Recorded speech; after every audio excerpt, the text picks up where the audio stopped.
Welcome to Illuminati Silver. We tell the truth about silver. Today is Monday, the 5th of October 2020, and we're looking at how potential differences within the European Central Bank can be problematic for markets, and also hopefully dispel the myth that these central banks all sing from the same hymn sheet. So let's take a look.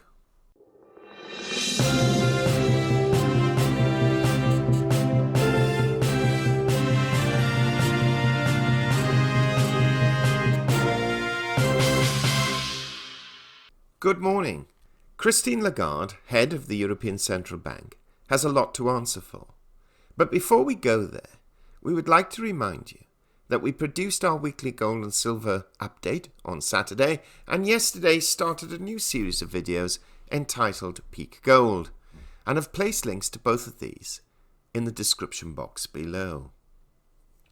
Now, there is a common myth in financial markets that all of the senior staff at our central banks have the same opinions and possess some master plan on how to micromanage our economies. We know this is a myth because we've sat in at such meetings. Well, I have, at the Bank of England, having previously worked for the chairman of a major bank and holding responsibility for its political messaging at one point. Now, in fact, there is often, or are often, dissenting voices at these gatherings and differing views on how to best handle the economy. With Christine Lagarde now having left the International Monetary Fund and becoming head of the European Central Bank, we are beginning to see where her lack of true banking experience comes to light. Now, to be fair to her, if it's not lack of experience, then it's lack of management, because her own staff are beginning to counteract her messages. Now, we shall highlight an example in a moment or two, but you may be asking, why is this important, and what effect does it have on precious metal prices? Well, there are a number of factors which affect these prices of what we gather, collect and stack, i.e. gold and silver. Now, of course, they can all be encapsulated within the supply and demand dimension. But a major influence on price is the value of the currency that one is purchasing these metals in the first place. Now, of course, all commodities are currently priced in US dollars, it being the world's reserve currency. But when we in the UK buy gold or silver, we generally pay for it in pounds sterling, and Europeans pay for theirs in euros. Now, this interrelationship between currencies is extremely important, which is why we saw recently gold hit numerous record peak prices or record highs in these currencies, and other currencies too, like the Australian dollar, long before it hit a peak price in US dollars. And that was to do, essentially, with the currency interplay. Now, the European Central Bank and its policies probably has the greatest impact on the value of the euro, as does the Bank of England's policies have on sterling and the Federal Reserve policies on the US dollar, though we have to admit that the actions in some countries do impact the currency values in other countries. So when we see mixed messages coming out of these institutions, it not only causes confusion and uncertainty, it also causes investors and market makers to change their actions or sometimes adopt knee-jerk responses to what may actually be inaccurate assumptions. So let's go over to a Bloomberg article published today highlighting such examples. Bloomberg article dated October 5th, 2020. Headline: ECB has a messaging problem as Lagarde lane dynamic muddies view. The European Central Bank is struggling to make its intentions clear to investors at a critical juncture in its response to the coronavirus recession. Economists and investors see mixed messages from the ECB's top policymakers. Most important is a perceived disconnect between President Christine Lagarde's press conferences after policy decisions and blog posts by Chief Economist Philip Lane the following day. National central bank officials have taken note, expressing concern privately that such a dynamic risks undermining Lagarde's credibility just as the ECB gears up for talks on whether to increase monetary stimulus. The officials asked not to be identified because internal deliberations are confidential. The Frankfurt-based institution has even considered whether to change the practice of publishing a blog by Lane after the policy decision, according to euro area officials. The ECB's communications challenge is all the more important right now as the euro area faces extraordinary uncertainty. Rising coronavirus infections are forcing new restrictions, while consumer prices are falling and under further downward pressure from a jump in the euro. Any verbal communication can tighten financial conditions and make the economic recovery from the pandemic even harder to sustain. The impression is that the Chief Economist and President don't send the same message on policy, and that is creating some mismatch, said Head Christine, Chief Strategist at Danske Bank AS. It's difficult to gauge if the President and Chief Economist are perfectly aligned. Lane's blogs started in March to provide the economic rationale for decisions, and he's published them after all but one of the President's press conferences since then. The officials said there are no fundamental differences in policy approach between the two, adding that any perceived ambiguity by Lagarde may reflect her desire to convey the sometimes conflicting views of governing council members.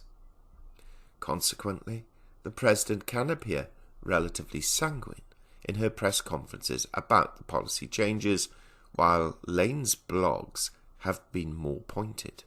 For example, the euro rose on September 10th, when the President signalled no pressing need for a monetary response to the strengthening currency. Lane, who had earlier said the exchange rate does matter, wrote the next day that it has significantly muted inflation. Certainly the market was surprised by the differing statements on euro appreciation, said Neil Jones, head of foreign exchange sales to financial institutions at Mitsuo Bank. The price actions said it all. That was reminiscent of an incident early in the crisis when Lagarde stunned markets by saying the central bank wasn't there to shield the debt of the most vulnerable nations. Italian borrowing costs immediately jumped. Lagarde tried to walk back the remarks the same day, and Lane wrote the following day that the ECB would not tolerate such risks. Other policymakers followed suit.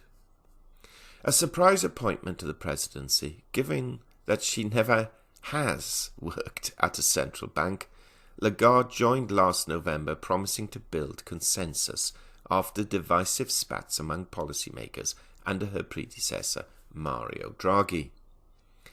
Since her gaffe in March on bond yields, she has taken to reading carefully from written statements in her briefings, openly admitting in June that she does so to be very, very specific. That strategy has also raised concern among some officials who are concerned that repeatedly reading from notes doesn't deliver the policy message as convincingly as needed. With 25 policymakers, the ECB is prone to cacophony. More signals are due this week with speeches by officials including Lane and Lagarde and the account of last month's policy meeting. Recent comments include Vice President Louis de Guindo saying there is no imminent need to bolster stimulus.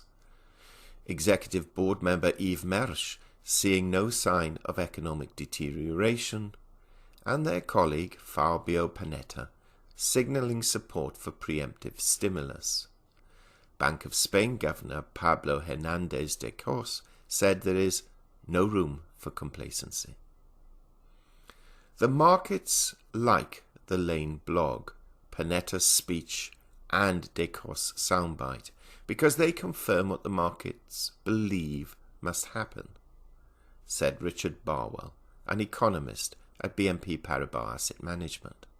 The market has concluded that it knows what the ECB will do and can cherry pick. We highlight this case because we want our subscribers and followers to fully understand that the price of our metals is not just based on basic supply and demand, at least not short term. We can always debate whether over the longer term it does work out that way. But these prices are also based on the actions of investors and speculators, many of whom operate in the foreign currency markets as opposed to the metals markets. And this is what makes studying this subject both fascinating and frustrating. Now, before we go, the time currently is 900 hours GMT plus 1, so it's really quite early for us producing a video podcast. Gold has so far fallen $11 to $1,890, so it's fallen below that psychologically important 1900 level. And silver, though, has fared a little better and is just down 1 cent, currently at $23.77. Of course, much can change throughout the course of the day. Now, equity markets are in marginal positive territory. They opened up, or closed up rather, generally overnight in Asian Pacific markets and opened up in UK and European markets. And the dollar index has fallen, but only by a slither. Now we have two pieces of important US economic news being announced today: the Market Services PMI for September and the ISM Services Index for September. And we shall see how the markets respond to these later on. Meanwhile, thank you so much for listening. Do share your thoughts. If you haven't already done so, please subscribe to our channel. Not forgetting to press the bell sign so that you're notified of our videos as and when they are published. And also, if you can stomach listening to Richard and Greg for 45 minutes or so, then please pop along to that channel as well, where we have placed links to it in the description box below. We hope you have found this video interesting and informative, and if so, please give it a thumbs up and share it on social media. Please ensure that you have subscribed to our channel and press the bell sign so that you are notified of any future videos. Also, kindly visit our website at illuminatisilver.com, and if you haven't already done so, please subscribe either as a free or paying member for regular email updates and offers. Disclaimer: Illuminati Silver owners come from a background of banking, international wealth management and economics. Having now retired from these worlds, we are not qualified to give investment advice. Therefore, this and other productions must not be deemed to be giving such advice and merely represent the personal views of its owners.